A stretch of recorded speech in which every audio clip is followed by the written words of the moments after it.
to the Artie Lange Show. Back to the Artie Lange Show, I should say. I'm sitting here with the stand-up comic, you know him from a bunch of things. Classic cameo in Goodfellas, doing stand-up for a long, long time. He's got a one-man show called Dodo and a couple of great stories. My friend of the show, the great Bob Golub. What's up, man? Hey, man. How you doing, Bob? Good to see you. I just lost my second on the game, but everything's good. Speaking of money, I got to do this real quick. I got to do a commercial. I'm sorry. Thanks to French Quarters Guest Apartments for being our New York City hotel. Let them be your headquarters in New York City. Go to FrenchQuartersNY.com to book your next stay. That's FrenchQuartersNY.com to book your next stay. French Quarters Guest Apartments. They're our New York City hotel. They're great. Sorry about that. So what happened? Did you really bet money on the game now? I've been there. I got to, I got to have some vice. I agree with you, man. I've been there. Well, you're, a Western Pennsylvania guy, close to Ohio, Youngstown. Yes, There's a lot of gambling going on there. Yeah, well, especially Youngstown, Yeah. But no, I'm from Sharon, actually. Sharon, okay, yeah, right. Sharon's like, if you go across 80 in Pennsylvania, I'm the last city before you get into Youngstown. Right, okay. It's like right there, Sharon, Pennsylvania. So Bob Levy, the Reverend Bob Levy, great comedian who I work with all the time, and me and Bob have done the road a lot together. We got a lot of crazy stories on the road. So for Bob to say this, it's pretty amazing. And Bob just reiterated, Bob Golub, when he came in, and I'm dying to hear this. He says Golub has one of the best stories about down in Florida with a guy who runs a club named Don Siegel, who I know as well, in Boca Raton. He said you have a great story. Right. What is the story? Well, I mean, I want to start by saying we've been around. Right. And we've seen some crazy stuff. Yes. Right. Absolutely. Right. So, especially at this club in Boca, Don, yeah. Oh. I played there a lot, yeah. Well, okay. Well, see, here's what happens. So they call me up. They say, well, you want to come down and they're doing the freak show. They got the Beetlejuice and the thing, and they said, you come in. So this is a few years ago, Dan. A few years back. Yeah. Bobby used to take Beetlejuice out all the time, right? Right. Yeah. Beetlejuice. Yeah. The famous whackbacker from the Howard Stern show, a black midget, right? No, one tooth. Go ahead. Right, one tooth. And so he said, come and close this show down here. Long story.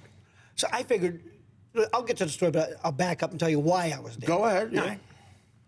So it's the first show, 2 shows on Friday. They're sold, they're packed. And it's that Stern crowd. They're nuts, they're crazy, they're drunk. So I'm closing the show, and I got to follow all these freaks, And then he brings the midget, the whole thing. Right? Bobby made you close. That's a tough gig if you're not. Oh, my God. Yeah, they don't know who I am. Right. So I start getting heckled. Well, I don't take it from nobody, right? So this guy to the right, with the New York, with the Brooklyn accent, And I'm telling him, I said, look, why don't you just shut up and let me finish my act? And then he's like, why don't you go back to Pittsburgh? Because I had a Pittsburgh shirt on. I said, why don't you go back to Brooklyn, screw the Yankees, screw Pittsburgh, back and forth. The next thing I know, the guy's telling him, shut up. Shut up. They're yelling back and forth. So I get off stage, and they close the show by bringing Beetlejuice up, and they, riff at the end. Yeah. Him and Bobby's riffing at the end. Right. But these people are still yelling at each other. Right? Okay.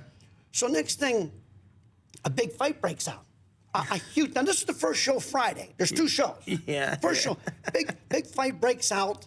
And now, Beetlejuice, why don't you calm down? He's trying to have him calm down. And Bobby's sitting back there drunk, drinking, and watching everything.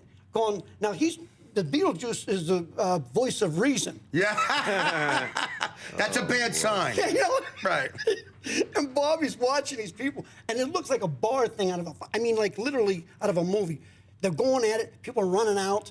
And so the guy who started this goes to run out, and Don Siegel's brother Howard goes to stop him. Right. Don Siegel is a manager of the club, right? Right. His brother also is involved with it. Right. Older guys, pushing 60. Go ahead. Right. So this guy who starts it, he goes to grab him after and people running out. They're trying to, they're trying to get the money. He smashes him in the face with this bottle.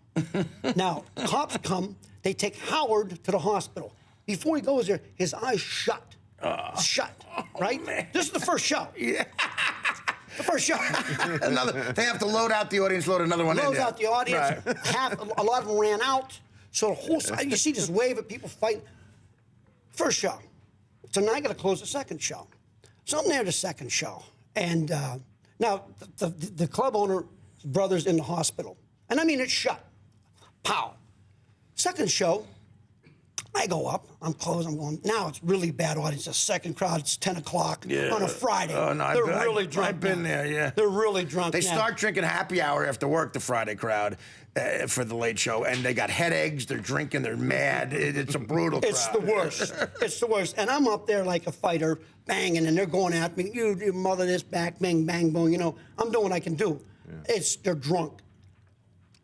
Oh, I know. Bobby ends with this thing with this girl. Right, with the blue cheese dressing? The blue cheese. Right. The blue cheese. Right. So if anybody knows... he dribbles it on her backside and licks it. That's which is unbelievable. Yeah. Well, next thing I know, I see this guy looking at Bobby. And I think, oh, my God. Now, Bobby goes in the green room, and I see this guy, and he got big hooks, and I see him looking, and I go, oh, man, he's staring. Because there was the guy's girlfriend that was up on stage. Oh, no, right. So you see this. I see this. I go, something's going on here. He goes in the room. Him and Bobby start banging. Bobby got him in the headlock, banging each other. I go Just in the green room in the back? That green room, that nasty couch. In the back, yeah, right, okay. Nasty couch. You know, so they start fighting? They're fighting. Oh, no. And I hear it. I go in, and I start kicking the guy in the head. I'm kicking him in the head. And what I'm worried about more than anything is I just bought a $1,000 camera, right? I got a video camera, and I don't want my camera to get messed up. They're banging or hitting them. So you're protecting the camera like a football, and you're hitting them. Yeah, the same thing. I'm kicking and holding on to the camera, right?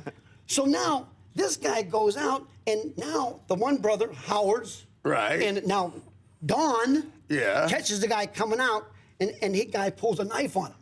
Oh my God! Yeah.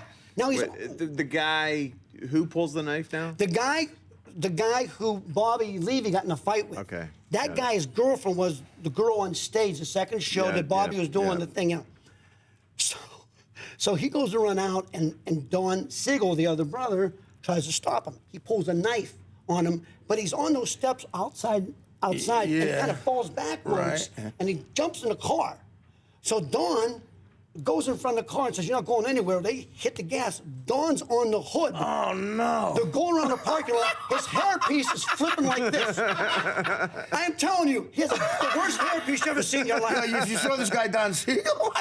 No. When I tell you, when you have a hairpiece and the other hair down here don't match. Yeah. And plus, so he's on the hood of the car? He's on the hood of the car. Dude, he's on the hood of the car. The guy's trying to get out. He's doing circles, and Don's hair's flipping. And the guy hits the brake. Bam! Don hits the windshield, falls down, and goes, "I got the number." He goes, "I got the license number." Oh, man. So he goes up, and Don has a stutter. And he spits when he talks. He got a speech impediment, Yeah. So his hair's on the side, his shirt's all ruffled up, and he's spitting. He goes, "Bobby, you do Don." Well, he talks like this. He's like, he goes, "Listen, I got a phone call in the back saying your Aunt Cindy called. She's got cancer." So he's all now you can understand that a little bit, right? Be hyped up and trying to talk. So he's telling Bobby, he says, "Bobby, you got to do me one favor." And Bobby says, "What?" Bobby says, after a while, like 4 minutes, he goes, "What?" He goes, "You can't do the blue. Can you not do the Don't do the blue cheese. And finally, Bobby says, "Why didn't you just tell me? It took 4 minutes for you to tell me that." You do me for you see what happens when the blue cheese happens. So, Artie, I swear to God. Oh God, the visual of that, knowing this guy, that's hilarious. It is so funny. I mean, you can't write this. This is like a short. If you shot this, no one. No, that club is known. Picturing. Me and Levy, I've been in several fights down there with Levy. It gets a crazy crowd. Right. Oh yeah. They're crazy. Displaced New Yorkers will come there, and they're nuts. Right. They get drunk. God knows and what. And Levy just fights them. Well, the time I was there, in that back room, the same thing. He fought another guy. They went flying over the couch, and I had to try to help him out of that. Wow. But Don Siegel on a... What did you do? Well, I grabbed the guy, it was about 100 pounds lighter. I was hitting the guy's friend. We got into a big bar fight. Wow. Bar fights are fun because... you could just kind of like hit and move, Right. That's funny, man. No, but if you've seen the first, and this is the second show, so it's the next night, the next morning. I've led a horrible life. I'm going back on it. Go ahead.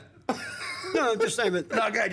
I just ruined so the next morning, we're sitting there, and there's Beetlejuice with his girlfriend, who's a midget. That's refreshing. Well, here's the funny thing. Yeah. I said, "You know what?" I said, "Bobby, I'm going back to L.A. I'm done." I'm not doing Saturday. I'm outta show. here. I'm not doing this. I'm not doing You this. said forget Saturday show. I'm not doing it. Right. I'm not doing. I'm going. Not an unworthy type of thing to say at this point. I'm not, and he said, "Oh, well, you don't have to close." I said, "I don't care. I'm not going." I love leaving negotiating. You don't have to close. Come on. Yeah, right. So he said, "You could go up second." So I'm talking to Beetlejuice the next day. His midget girlfriend sitting there. We're sitting there.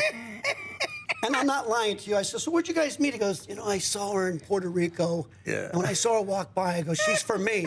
And I'm thinking in my head, how many midgets are walking by? You got a choice. It's not like you got What luck? Yeah, right. What luck? He's sitting there going, "That's for me." Yeah, that's her, I think he married her briefly.